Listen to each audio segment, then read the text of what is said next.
The Enchanted Wood by Enid Blyton. Chapter 4. The Folk in the Faraway Tree. Before very long, the children were hidden in the branches as they climbed upwards. When Mr. Whiskers came back with 5 other elves, not a child could be seen. "Hey, come down, yelled the elves, dancing around the tree. "You'll be captured or lost. This tree is dangerous." Joe laughed and peered down. The faraway tree seemed to be growing acorns just where he was, so he picked one and threw it down. It hit Mr. Whiskers on the hat, and he rushed away shouting, "Oh, something's hit me! Something's hit me!" Then there was silence. "They've gone," said Joe, laughing. I expect they don't much like it when it rains acorns." "Funny little things. Come on, girls." "This must be an oak tree if it grows acorns," said Beth as she climbed. But just as she said that, she stared in surprise at something nearby. It was a prickly chestnut case with hard nuts inside. "Oh, goodness gracious," she said. "Is growing horse chestnuts here? Oh, what a very peculiar tree." "Well, I hope it will grow apples and pears higher up," said Franny, climbing with a little giggle. It's a most extraordinary tree." And soon they were quite high up. When Joe parted the leaves and tried to see out of the tree, he was amazed to find that he was far higher than the tallest tree in the wood. He and the girls looked down on the top of all the other trees, which looked like a broad green carpet below. Joe was higher up than the girls. Suddenly he gave a shout. "I say, girls, come up here quickly. I've found something odd." Beth and Franny climbed quickly up. "Why, it's a window in the tree," said Beth in astonishment. They all peered inside. And suddenly the window was flung open and an angry little face looked out with a nightcap on. "Rude creatures!" shouted the angry little man who looked like a pixie. "Everybody that climbs the tree peeps in at me. It doesn't matter what I'm doing, there's always somebody peeping." The children were too astonished to do anything but stare. The pixie disappeared and came back with a jug of water. He flung it at Beth and soaked her. "Ow!" She gave a scream. "Perhaps you won't peep into other people's houses next time," said the pixie with a grin, and he slammed the window shut and drew the curtain. "Well," said Beth, trying to wipe herself dry with her handkerchief, "what a rude little man." "We'd better not look in any other windows we pass," said Joe, "but I was so surprised to see a window in the tree." Beth soon got dry. They climbed up again and soon had another surprise. They came to a broad branch that led to a yellow door set neatly in the big trunk of the faraway tree. It had a little door knocker and a brightly polished bell. The children stared at the door. "I wonder who lives there," said Franny. "Shall we knock and see?" said Joe. "Well, I don't want water all over me again," said Beth. "Look, we'll ring the bell and then hide behind this branch," said Joe. "If anyone thinks he's going to throw water at us, he won't find us." So Joe rang the bell, and then they all hid carefully behind a big branch. A voice came from inside the door. "I'm washing my hair. If that's a butcher, please leave a pound of sausages." The children stared at one another. They laughed. It was odd to hear of a butcher's coming up the faraway tree. The voice shouted again. If it's the oil man, I don't want anything. And if it's a red dragon, he must call again next week." "Good gracious," said Beth, looking rather frightened. "The red dragon? I don't like the sound of that." At that moment, the yellow door opened, and a small fairy looked out. Her hair was fluffed out around her shoulders drying, and she was rubbing it with a towel. She stared at the peeping children.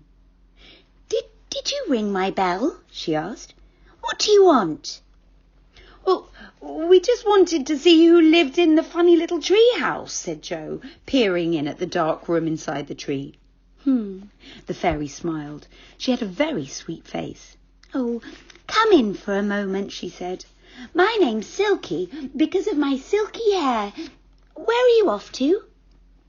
Oh, well, we're climbing the faraway tree to see what's at the top, said Joe. Oh, be careful you don't find something horrid, said Silky, giving them each a chair in her dark little tree room. Sometimes there are delightful places at the top of the tree, but sometimes there are strange lands too.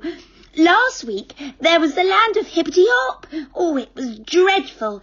As soon as you got there, you had to hop on one leg, and everything went hippity-hop, even the trees. Nothing ever kept still. Oh, it was most tiring. Oh, it does sound exciting, said Beth. Where's our food, Joe? Let's ask Silky to have some. Silky was pleased. She sat there brushing her beautiful golden hair and ate sandwiches with them. Then she brought out a tin of pop cakes, which were lovely.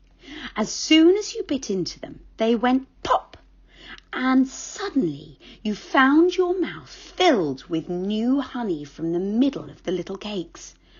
Franny took 7, one after another, for, well, she was rather greedy. Beth stopped her. You'll go pop if you eat any more, she said. Do a lot of people live in this tree? Asked Joe. Oh, yes, lots, said Silky. They move in and out, you know, but I'm always here, and so is the angry pixie down below. Yes, we've seen him, said Beth. Who else lives here? Well, there's Mr. What's-his-name above me, said Silky. Nobody knows his name, and he doesn't seem to know it himself, so he's called Mr. What's-his-name. Don't wake him if he's asleep. He might chase you. Then there's Dame Wash-a-lot. She's always washing, and, as she pours her water away down the tree, you've got to look out for waterfalls. Well, this is such an interesting and exciting tree, said Beth, finishing her cake. Joe, I think we ought to go now, or, well, we'll never get to the top. Goodbye, Silky. We'll come and see you again one day. Oh, do, said Silky. I'd like to be friends. They all left the dear little round room in the tree and began to climb once more. Not long after that, they heard a peculiar noise. It sounded a bit like an aeroplane throbbing and roaring. There can't be an aeroplane in this tree, said Joe. He peered all around. And then he saw what was making the noise. A funny old gnome sat in a deck chair on a broad branch, his mouth wide open, his eyes fast shut, snoring hard. It's Mr. What's-his-name, said Beth. Oh, what a noise he makes. Mind we don't wake him. Shall I put a cherry in his mouth and see what happens? Asked Joe, who was always ready for a bit of mischief. The faraway tree was now growing cherries all around, just for a change, and there were plenty to pick. No, Joe, no, said Beth. You know what Silky said? He might chase us. I don't want to fall out of the faraway tree and bump down from bough to bough, if you do. So they all crept past old Mr. What's-his-name and went on climbing up and up. For a long time, nothing happened, except that the wind blew in the tree. The children did not pass any more houses or windows in the tree. And then they heard another noise, rather a peculiar one. They listened. It sounded like a waterfall. Oh, and suddenly Joe guessed what it was. It's Dame Wash-a-lot throwing out her dirty water, he yelled.